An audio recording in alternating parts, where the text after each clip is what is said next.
आज लोकसभा में प्रश्नकाल को विपक्ष के द्वारा चलने नहीं दिया गया। समूचा विपक्ष और विशेषकर कांग्रेस पार्टी के इस प्रयास की मैं घोर निंदा करता हूं। अरुणाचल में 8 की देर रात और 9 की सुबह घटी घटनाओं का हवाला देते हुए विपक्ष ने बहुमूल्य प्रश्नकाल को स्थगित करवा दिया।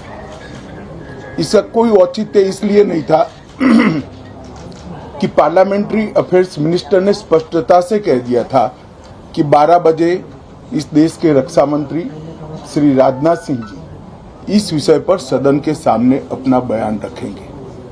जब बयान रखने की बात कर ही दी तो इसका कोई औचित्य नहीं था। मुझे भी थोड़ा आश्चर्य लगा।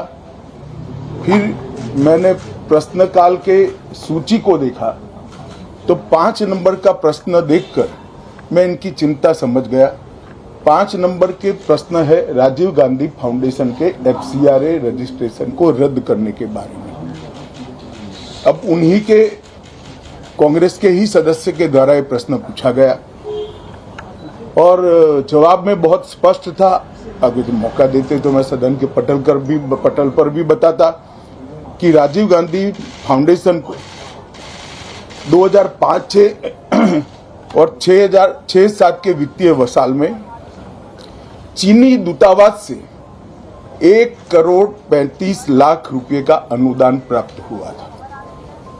चूंकि FCRA के कानून और उसकी मर्यादाओं के अनुरूप नहीं था तो नोटिस देकर पूर्णतया कानूनी प्रक्रिया का अनुपालना करते हुए गृह मंत्रालय ने इसका रजिस्ट्रेशन रद्द किया था।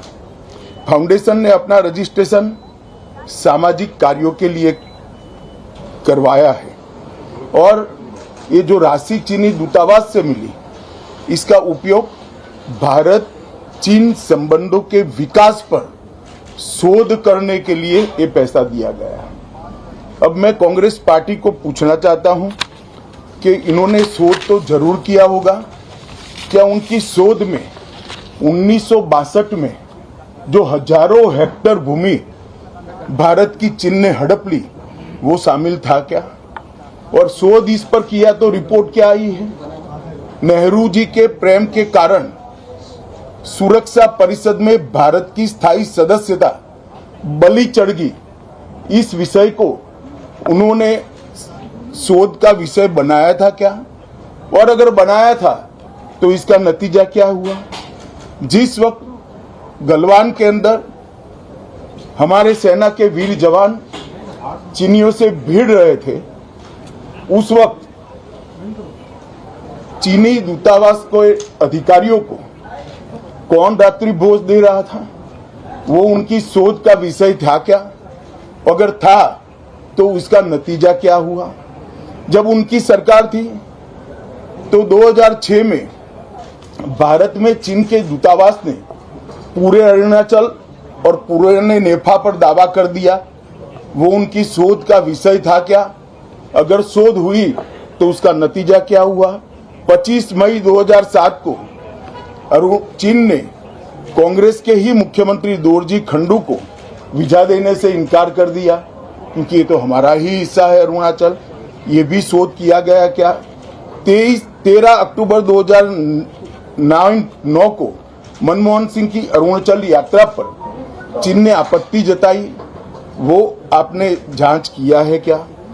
और 2010 में चीन ने जम्मू कश्मीर के लोगों को स्टेपल वीजा जारी करने की प्रथा शुरू की, ये भी क्या आपका शोध का विषय था? 2011 में कांग्रेस सरकार ने चीन की धमकी के बाद हमारे रोड और वाइटल बॉर्डर इंफ्रास्ट्रक्चर्स का निर्माण डैम चौक में रोक दिया। ये क्यों रोका गया इसकी भी शोध की है। मैं कांग्रेस पार्टी को पूछना चाहता हूं, ये दोगला रवैया जनता के सामने नहीं चलता है। जनता सब देख रही है। आपके परिवार द्वारा चलाया गया फाउंडेशन, उसका FCRA रजिस्ट्रेशन चीन की दूतावास से मिले हुए अनुदान से समाप्त हुआ है। आपके ही समय में हजारों किलोमीटर भूमि अवैध रूप से हमसे हड़प ली गई है। आपके ही समय में हमें मिली हुई सुरक्षा परिषद की सदस्यता आपने निजी संबंधों को बनाने के लिए चीन की भेंट कर दी है। ये सारी जनता ये सभी विषयों को जानती है। मैं इतना स्पष्ट कहना चाहता हूं कि भारतीय जनता पार्टी की सरकार है, नरेंद्र मोदी इसके प्रधानमंत्री है, और जब तक भारतीय जनता पार्टी की मोदी सरकार चल रही है, 1 इंच जमीन पर भी कोई कब्जा नहीं कर सकता।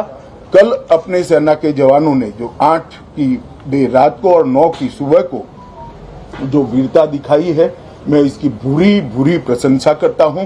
इन्होंने घुसे हुए सभी लोगों को कुछ ही घंटों में वापस खदेड़ दिया और हमारी भूमि का रक्षण किया है। राजीव गांधी फाउंडेशन के FCRA लाइसेंस रद्द होने का एक दूसरा भी कारण था।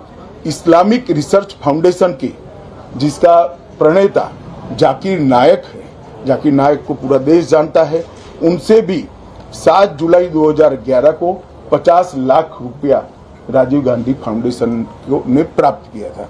मैं पूछना चाहता हूं, राजीव गांधी फाउंडेशन के कर्ता धर्ता जो कांग्रेस की फैमिली पार्टी है उसी के सदस्य हैं, तो आपको ये पैसा जाकिर नाइक ने किस मकसद के लिए दिया था, इसकी भी स्पष्टता देश की जनता के सामने होनी चाहिए। धन्यवाद।